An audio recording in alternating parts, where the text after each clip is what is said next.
Seigneur a choisi de sauver tous ceux qui vont croire à sa parole et qui vont invoquer son nom comme étant la source du salut. Le salut que nous avons reçu en Jésus-Christ, nous savons que c'est une acompte.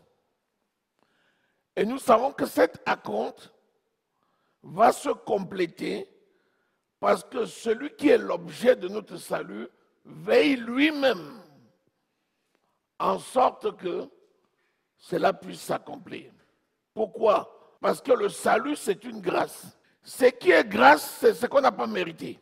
Et si quelqu'un invoque le nom de l'Éternel comme étant la source de son salut, ça veut dire que cette personne va être sauvée en dépit de tout ce qu'il a fait. Si quelqu'un pouvait mériter, on ne parlerait plus de grâce. Et le salut que nous parlons en Jésus n'est pas seulement l'assurance de la vie éternelle, c'est aussi l'assurance de la vie tout court. C'est pour ça qu'il dit, quiconque invoquera le nom de Jésus sera sauvé. Si tu crois à cette parole, maintenant, elle est obligée de s'accomplir dans ta vie. Parce que la parole de Dieu, c'est la vérité. Jean 17, 17. La parole de Dieu n'est pas une vérité, c'est la vérité. Vérité, c'est l'autre nom de la parole. Donc, ce que Dieu a dit à ton propos, c'est la vérité. Et ce qu'il a dit va s'accomplir si seulement tu crois. Comment peut-on invoquer le nom de Jésus si on n'y a pas cru? Et comment invoqueront-ils celui en qui ils n'ont pas cru? Si tu ne crois pas au nom de Jésus, tu ne peux pas l'invoquer. Quiconque invoquera sera sauvé parce que celui qui invoque a cru en son nom. Amen. Donc, c'est le fait de croire en son nom qui va apporter le salut. Quiconque invoquera le nom du Seigneur sera sauvé. Mais comment va-t-on invoquer? Parce qu'on y a cru. Mais comment va-t-on croire? Parce que quelqu'un a prêché. Mais comment cette personne a prêché? Parce qu'on l'a envoyé. Donc finalement, le salut va associer tout le monde. Le Seigneur qui a dit, et sa parole, c'est la vérité. Mais cette parole va passer par les hommes. Parce que lui-même, actuellement, il ne peut plus venir physiquement au milieu des gens tant que l'œuvre n'est pas encore accomplie, c'est-à-dire la mission pour laquelle il nous a envoyés sur la terre. C'est alors qu'il a fait des hommes, ses représentants sur la terre, et c'est la prédication de ces hommes, ces ambassadeurs, c'est leur parole qui représente le Dieu vivant. Et quiconque écoute leur parole et croit à leur parole est sauvé. Jean au chapitre 11, le verset 40. Écoute ce que je t'apporte comme message. Tout ce que quelqu'un te dit, dès lors que tu as vérifié qu'il est conforme à la parole de Dieu, saisis-le à l'instant même. Parce que Dieu parle par ses serviteurs. Il parle par les humains. Il parle par ton prochain. Il parle par les païens. Il parle pourvu que ce qu'ils te disent soit en harmonie avec sa parole. Si tu as l'acuité de saisir ce qu'il dit et de le prendre, ça va toujours produire le salut. Amen. Dans ta vie. Vas-y. Jean 11, verset 40. Jésus lui dit, « Ne t'ai-je pas dit que si tu crois, tu verras la gloire de Dieu ?» Ne t'ai-je pas dit que, ça veut dire que Jésus lui avait déjà dit, à qui? à Marie. Crois seulement et tu verras la gloire de Dieu. Mais nous venons de voir que la parole de Dieu, c'est la vérité. Et là, c'est Jésus lui-même, le maître, qui parle. Et il n'a pas cessé de parler. Mais est-ce que tu peux oser croire à ce que le maître a dit? Est-ce que tu sais que tout en rapport avec ce que tu as cru? Parce que celui qui croit va faire. Celui qui croit va mettre en pratique. Quand tu ne mets pas quelque chose en pratique, c'est que tu n'y crois pas. Parce que si tu y croyais, on ne te dirait pas de la mettre en pratique. Quand je sais qu'en passant par ici, ça m'amène dans une bénédiction, on n'a pas besoin de me dire, lève-toi, passe par là. Comme je sais et que j'ai cru, c'est naturellement que je me lève et je commence à marcher.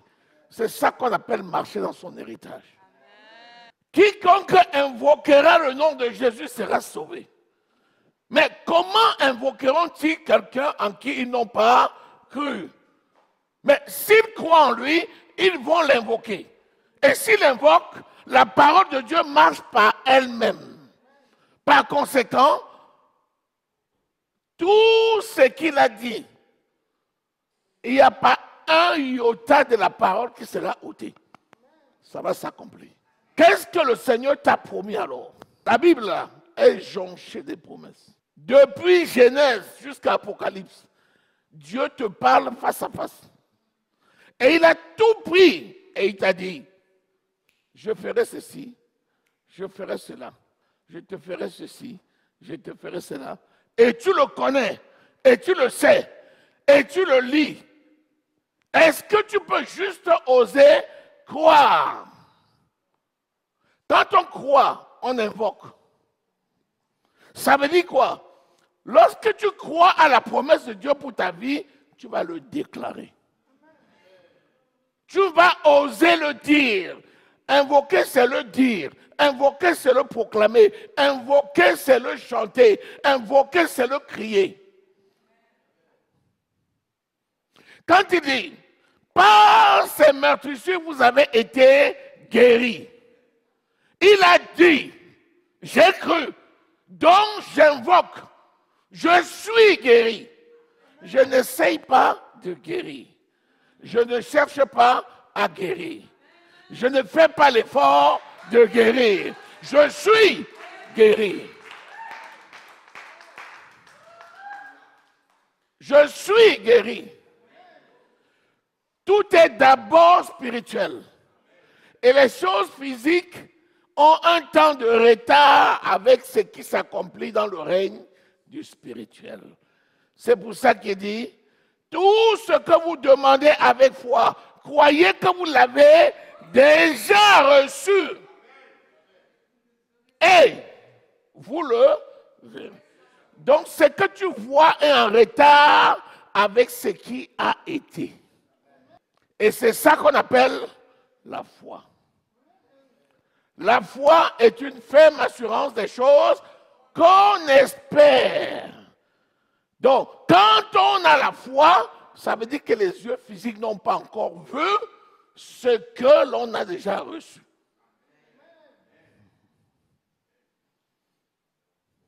C'est pour ça que la notion de folie s'associe à la notion de foi. Un homme de foi, c'est un fou. Un homme de foi doit être un fou devant les hommes de ce monde. Un homme de foi, c'est un fou devant les hommes de ce monde. Lorsque tu es encore doté de la raison devant les hommes de ce monde, tu n'es pas un homme de foi. Et un homme de foi, c'est celui qui déclare être ce que Dieu a dit en dépit de ce que les sens disent. Il déclare qu'il est enfant de Dieu en dépit de l'apparence que l'on peut lui prêter. Quand tu dis « je suis né de nouveau », qui peut t'enlever ça? Il n'y a que toi-même qui peut t'enlever ça. Parce que la certitude de ton salut est telle que quelqu'un ne peut même plus oser venir devant toi pour te dire « est-ce que tu sais que tu es perdu ?» Quand quelqu'un te dit ça, tu ris. Pourquoi tu ris? Parce que je sais, que je sais, que je sais, que je sais que je sais que je suis sauvé. D'où te vient une telle certitude? Déplace seulement cette même certitude et applique-le dans tous les domaines de ta vie. Et quelquefois, lorsque tu veux être content, compte les bienfaits de Dieu. Un homme riche, c'est quelqu'un qui l'est en dépit de ce que l'on voit. La richesse est d'abord spirituelle. Ensuite, elle devient physique. La pauvreté est d'abord spirituelle. Ensuite, elle devient physique. Il y a des gens qui matériellement ont beaucoup, mais ils sont pauvres. Est-ce que c'est moi qui le dis? Apocalypse, chapitre 3, verset 17. Plus que tu dis, je suis riche, je n'ai besoin de personne, parce que tu ne sais pas que tu es pauvre, misérable, aveugle, nu et blessé. Ah, qui, moi? Mais voilà, c'est tout. Tu es pauvre. Et dans les jours, et dans les mois, et dans les semaines, et les années qui arrivent, tu réalises que tu es réellement pauvre. Parce que ce que tu voyais, tu croyais que ça existait, ça disparaît comme la fumée devant tes yeux. De l'autre côté, je suis riche parce que par ces meurtrissures à la croix, j'ai été guéri. Donc, devant toute situation, j'invoque le nom de l'Éternel. Et comme j'invoque, je marche dans mon héritage. Et jour après jour, je contemple la gloire de Dieu. Et alors, je vois que la richesse qui est d'abord spirituelle, elle se constitue physiquement à mes yeux. Ceux qui se moquaient commencent à dire, assurément, tu es un fils de Dieu. Je vois aujourd'hui que tu avais raison. Le temps de conjugaison de verbes, les hommes de foi conjuguent au présent des choses à venir. C'est ça la foi. Est-ce que tu sais que Dieu nous a fait une vraie grâce? J'ai dit, mais comment avons-nous une telle certitude de notre salut?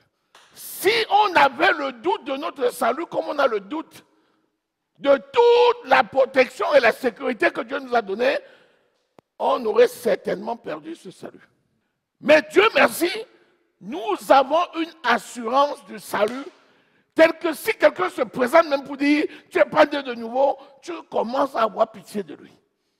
Tu dis celui-ci doit être malade. Comment il ne voit pas que je suis né de nouveau? Il y a des onctions comme ça qui ne peuvent jamais t'échapper. On vient, on dit, Jésus, ton ami Lazare est malade. Il dit, oh, cette maladie-là n'est point à la mort. C'est pour la gloire de Dieu. Afin que le Fils de Dieu soit glorifié par cette maladie-là. La parole atteste bien qu'il aimait Marie, il aimait Marthe, il aimait Lazare. C'était son ami. Les gens disaient, on va voir ce que son ami va faire. Mais il est encore resté 2 jours. Et Jésus, toi aussi. Ton ami est malade. Tu n'as pas entendu ce que Marie, Marthe disent. Tu restes encore 2 jours. Il dit, oh, ça ne mène pas à la mort. C'est pour la gloire de Dieu.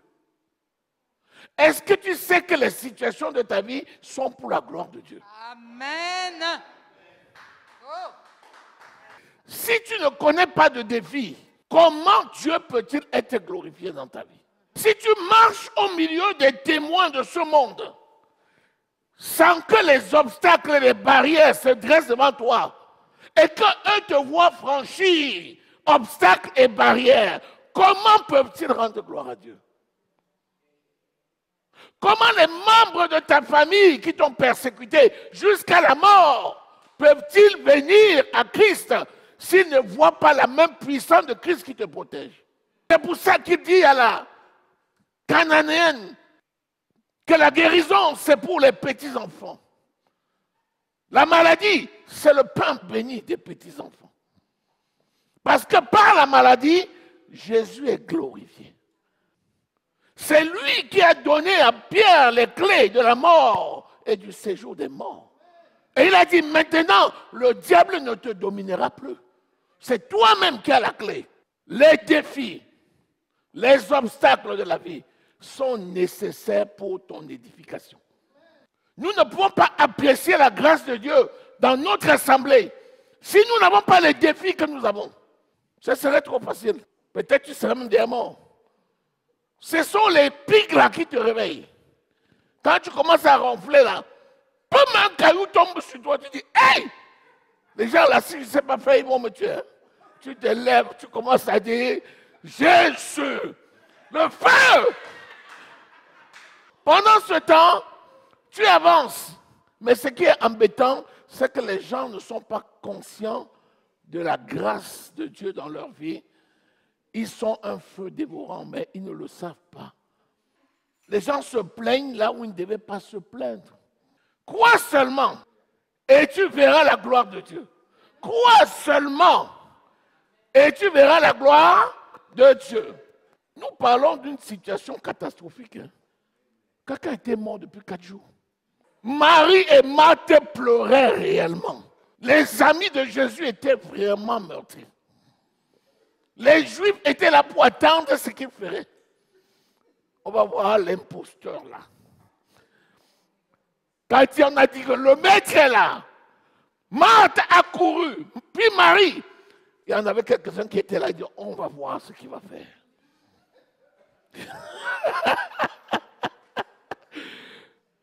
Est-ce que tu sais que c'est comme ça que les gens rient de toi dans la journée? Devant tes défis de tous les jours, il y a des gens qui passent de ça en rire. On va voir, on va voir. Les voilà, on va voir ce qui va se passer. On va voir ce qu'il va faire. Mais le Seigneur est là, il veille sur toi. Plus les gens parlent de toi, plus le Seigneur t'élève. Plus les gens parlent de toi, plus tu es élevé. Plus les gens t'accablent, plus tu connais la proximité avec le Seigneur. Et le Seigneur se révèle à toi dans une intimité particulière. Quelle grâce! Dis merci Seigneur pour les défis de la vie. Tu sais, quand nous serons dans sa gloire, on n'aura plus ces défis-là. Ça sera le calme plat. Profitons un peu de ces défis-là maintenant. Non, maintenant là, c'est tough. Mon ami, tu dois grimper. Est-ce que tu sais que ça, c'est un rendez-vous divin? Est-ce que tu sais que tu es à un rendez-vous qui était déjà écrit dans les cieux? Et que là où tu viens, le maître t'attendait déjà. Oh, yeah! Observez un peu ce qui se passe autour de vous. Voyez comment les païens sont devenus la proie de Satan. Et regardez comment le Seigneur nous regarde quand nous côtoyons des gens qui meurent. Voyez un peu la grâce de Dieu manifestée. Il dit, 1000 tombent à ta droite, 10 000 tombent à ta gauche. Tu ne seras pas atteint. Tu regarderas et tu verras la rétribution des méchants. Comment, Seigneur, qu'ai-je fait pour mériter cette grâce? Ça s'appelle la grâce. Tu es l'objet de la grâce au nom de Jésus. Le salut que nous avons reçu, pour nous, c'est tout. Le Seigneur, maintenant, nous fait marcher dans les défis pour nous amener tout simplement à participer à la construction de son œuvre. Nous sommes participants de la nature divine. C'est pourquoi nous faisons face à ces défis. Mais regarde les victoires que tu remportes. Quand de temps en temps tu t'arrêtes, tu regardes, tu vois les pièges qu'on t'avait tendus. Tu vois que tu les as traversés. Tu dis, hey, comment même j'ai fait? Oh Seigneur, gloire à toi. Il y a des pièges qui sont bleus, d'autres sont gris, d'autres sont noirs, d'autres sont rouges.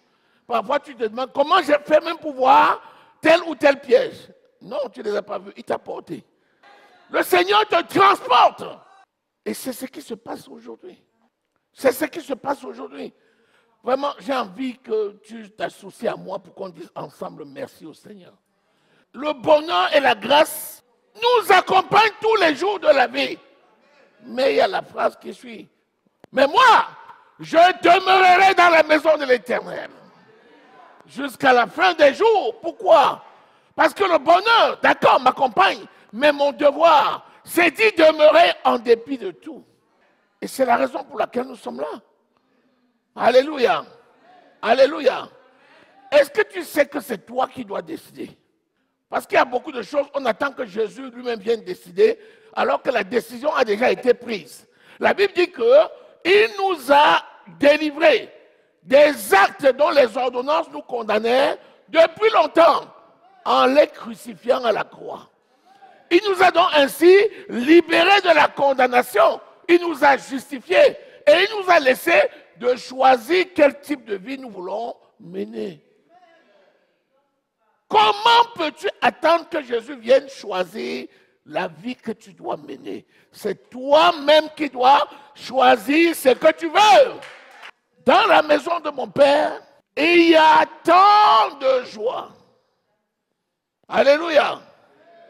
C'est la liberté. Et tout ce que tu décides, c'est toi-même qui vas dans le magasin de ton Père et tu prends. N'attends pas que quelqu'un d'autre le fasse à ta place. Vas-y et sers-toi.